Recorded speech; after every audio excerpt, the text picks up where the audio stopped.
tackling the issues. President Donald Trump addresses police reform and the reopening of churches. We're at the White House. 1 year later, an update on the situation in Hong Kong on the anniversary of the initial pro-democracy protests. Women in the church. The first female Vatican undersecretary tells us about a new initiative. And procession in Poland, how the faithful celebrated the Feast of Corpus Christi. On EWTN News Nightly for Thursday, June 11th, 2020.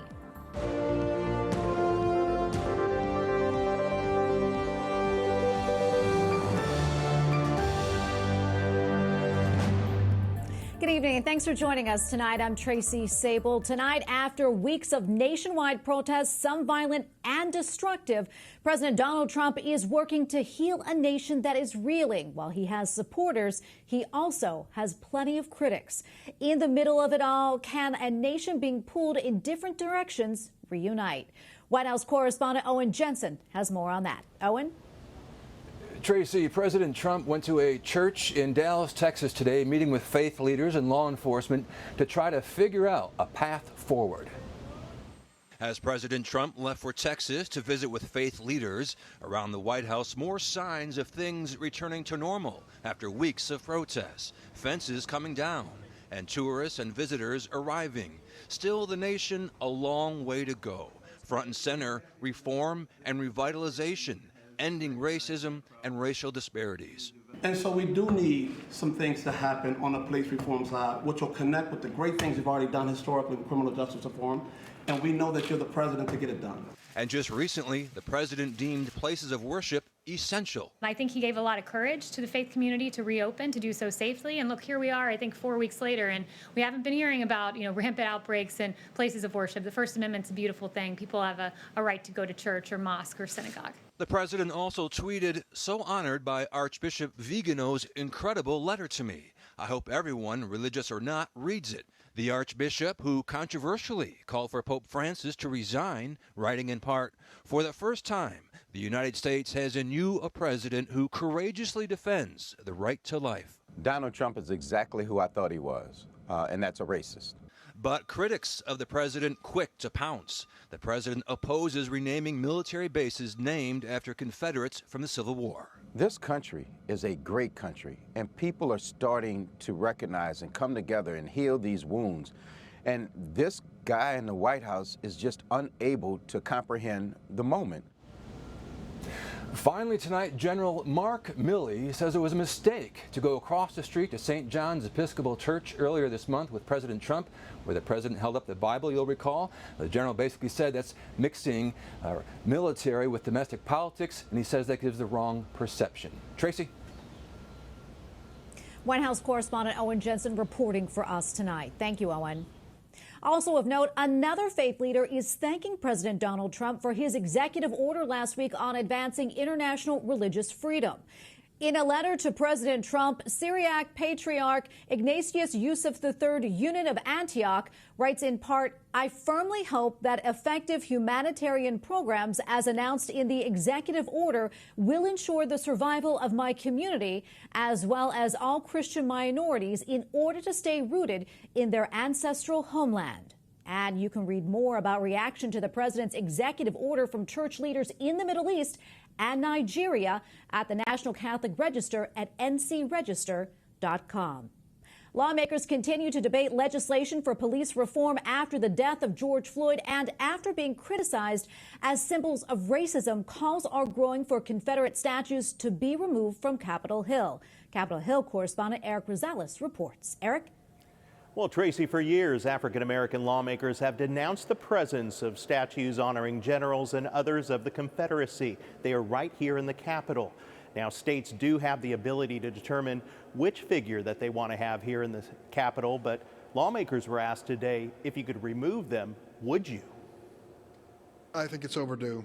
I think we realize across the United States that they are symbols of an institution of slavery which still plagues us today. We should remove the Confederate statues. It's absolutely ridiculous. Democratic senators say Confederate statues should go, but the push to also rename U.S. military bases honoring Confederates meets with resistance. We need to deal with our past. We need to deal with all of its implications, and those are difficult. But I don't think that erasing it is the right way to do it. And I certainly don't think Congress should mandate it. The House Speaker is defending her limited power to effect immediate change. Let me just say that when I was Speaker, I did do what I had the authority to do, which was to relegate Robert E. Lee to the crypt. And I could move things around. I couldn't actually take them out. That requires something else. Meanwhile, Senate Republicans are turning to one of their own for leadership and perspective on eradicating racism. Senator Tim Scott is proposing a bill that would establish a national database for police misconduct. There's common ground between the House bill, our bill, and the White House bill. And under the leadership and guidance of Senator Tim Scott, at some point in the near future, we'll have recommendations to be made. And of course, we're still dealing with the COVID pandemic, and up here on Capitol Hill, it's no different. Lawmakers are still trying to push for more COVID-19 funding. And next week, Minority Leader Chuck Schumer has already asked the task force of COVID-19 to give them a briefing on the latest. Tracy?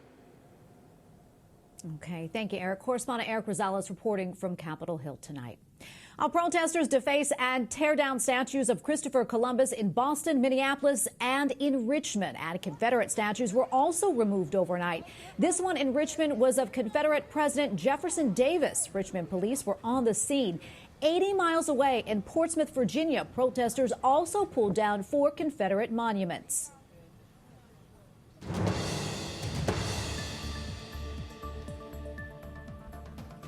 In Belgium, Black Lives Matter protesters are targeting the statues of King Leopold II, who was also leader of the Congo when millions of Africans died. It's really disrespectful to the people that live in Belgium, and this for already 2 or 3 generations. In Brussels, protesters covered the hands and face of a statue of King Leopold II with red paint and spray-painted profanities on the side of the monument. In Antwerp, protesters burned another statue of the king. His name remains on many streets and tunnels across Belgium. The European Union is approving financing to develop a vaccine for COVID-19. Today we have some interesting news regarding the development of a vaccine for the coronavirus to share with you. This morning, the European Investment Bank signed a financing agreement worth 100 million euros with German company. BioNTech is the first European company to start clinically testing in Germany. EU officials also announced today that they are recommending lifting the travel ban within Europe. It has been 1 year since the start of anti-government protests in Hong Kong, which brought hundreds of thousands onto the streets. Our foremost priority now is to end violence. The protests have gotten smaller, but none of their issues have been resolved. Chinese authorities took a hard line against the demonstrations and recently made it illegal to disrespect the Chinese national anthem. Critics say China is going back on commitments that it made when the former British colony was handed back over in 1997. In Germany, church leaders want to reorganize 800 parishes down to just 35. But the Vatican is putting a halt to the controversial plan. Bishop Stephen Ackerman of Trier says the diocese is facing serious challenges, such as a sharp decline in the number of Catholics attending masses.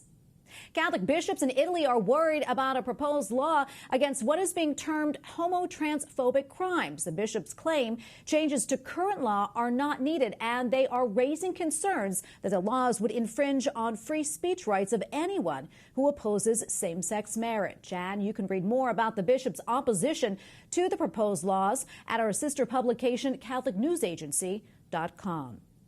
Around 24 Catholic leaders are meeting next month to focus on the role of women in the church. The initiative was requested by Pope Francis. Joining me now from Rome is Flaminia Giovanelli, the first woman to become Undersecretary of a Vatican department. Thank you so much for your time. Can you tell us a little bit about this course, who may be participating, and What do you hope it accomplishes?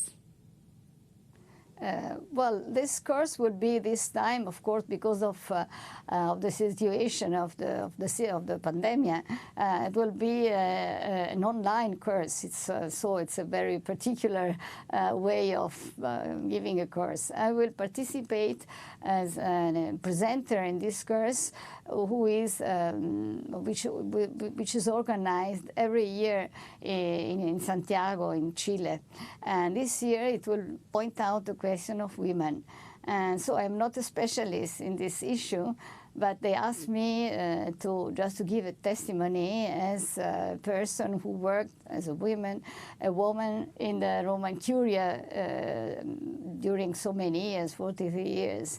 And so I would like to point out particularly different issues and the different way of tackling this issue of women for instance, in the Western society or in the poor countries.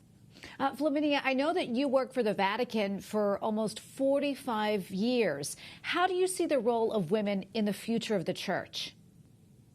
Well, I have seen things changing a lot from when I started to work and up to 1 year ago when I retired. And so I think that the role is growing. There are more women working at the Roman Curia. And of course, the role it's different. The role of women working in the Roman Curia or just in the church. Those are two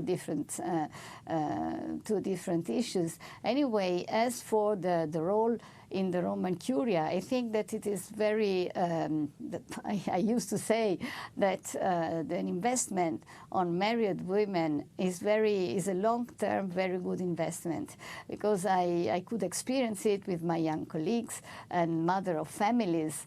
And really, there is something that kind of more flexibility, more attitude to multitasking, and more responsibility. Really, this is a very good long-term investment. I think that this is something that we must be aware of. And Pope Francis also said something very relevant to the religious sister in 2016 when he said, this is not a question of feminism in the church, this is a question of right, the right that women have as baptized.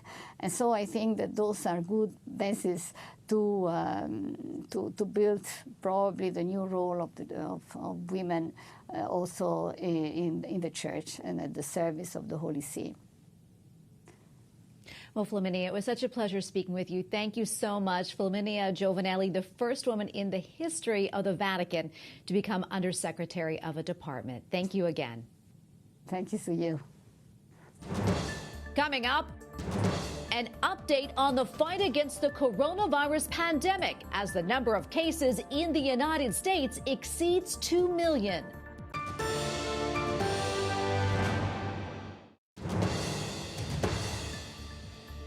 There are now more than 2 million confirmed cases of the coronavirus in the United States. That is according to Johns Hopkins University. And health officials fear that some areas will see a spike in new infections over the next few months. COVID-19 will pose a significant threat this summer. Right now, we have between 800 and 1,000 people dying every single day in America. And all of the models, all of the data suggests that things are going to get worse. We're going to have increases. The Harvard Global Health Institute predicts 100,000 more coronavirus-linked deaths in the U.S. by September. The virus hasn't gone away. It's not like we're looking for the second wave. The first wave isn't gone. 12 states have seen coronavirus hospitalizations rise since Memorial Day, according to data from the COVID Tracking Project. And there has been at least a 10% increase in week-to-week cases reported in 19 states, according to Johns Hopkins University. Johnson & Johnson is expected to start double-blind, randomized human vaccine trials next month. But in the meantime, health officials remind Americans to err on the side of caution. I'm not trying to scare people to stay at home. What I want is for people to wear masks. I want them to do social distancing. Globally, more than 7.4 million people have been confirmed to have been affected with the virus, and at least 417,000 have died. Joining me now on Skype is Dr. Ovid Fernandes, a pulmonary and critical care specialist in Indiana. Dr. Fernandes, welcome back to the show. Good to see you. Thanks for having me, Tracy. Absolutely. Before I get started, though, I like to remind our viewers that you're speaking to us as an individual and not on behalf of one of the hospitals where you work. I'd like to start out by talking about the rise in the number of cases here in the United States. What do you make of that, and what do you think that says about our ability to control the spread of the virus? I think that we expected a rise in the number of cases as the economy and the states began to open other venues. It wasn't altogether a shock to see the numbers go up. As I said before, we're prepared to deal with these patients, but we also now are beginning to see some of the collateral damage or the consequences of prolonged quarantine. So we have a bunch of other medical illnesses that have continued unchecked. So not only are we seeing a relative uptick in the number of COVID-19 cases but we're seeing other forms of illness, whether it's heart attacks, strokes, undiagnosed cancers, other areas of regular health concerns that haven't gone to sleep on us. So we're bracing ourselves and preparing ourselves to take care of all of those patients across all venues. What that means is finding creative ways to selectively isolate patients, to give them the care they need, and to really continue to screen rigorously for patients with coronavirus. Yeah, and some have suggested that the rise in cases is linked to an increase in testing. What are your thoughts on that? I think some of it has to do with increased testing. So our availability compared to the last time we spoke is head and shoulders above in terms of availability of testing. So we are testing more people. We're still getting about the same number of positive tests. So of the number, we're testing about 10% of those patients are actually positive for COVID-19. So that number is understandably going to go up. Our level of hospitalization has gone up slightly since our state has reopened. The severity of disease is about the same. So we haven't seen a huge surge in the number of hospitalized patients, but the severity of just one patient's illness is a little hard to put into words and is pretty sobering to behold.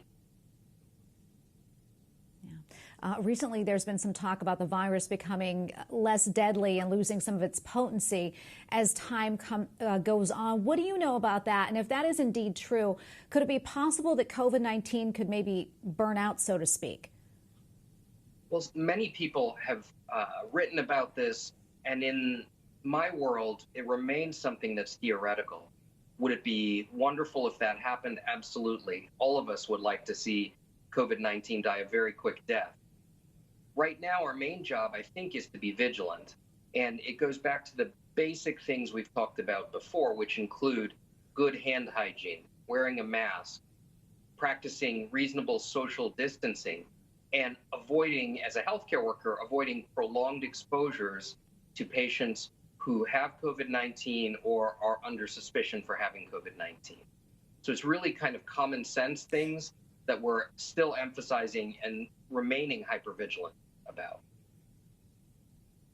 What are you seeing there in your practice in Indiana? Can you talk a little bit more about that? And also, have your approaches maybe changed when it comes to treatment? What we're seeing in Indiana is certain outbreaks throughout the community. And then we see hospitalizations rise, plateau, and our treatment availabilities, our ability to secure drugs and enroll patients in clinical trials have increased. There are numerous clinical trials out there looking at novel therapies for COVID-19, because right now we haven't found the silver bullet. There's been a lot of talk about a number of different drugs, whether it's hydroxychloroquine or remdesivir or Actemra or convalescent plasma. And all of these seem to maybe have a role in therapy, but none of them being the slam dunk that we're all hoping and praying for. Well, Dr. Fernandes, thank you so much for your time. We really appreciate it, and we really appreciate all that you're doing to keep everyone safe. Thank you again. Thank you. Up next, the faithful in Poland celebrate one of the major days in the church calendar.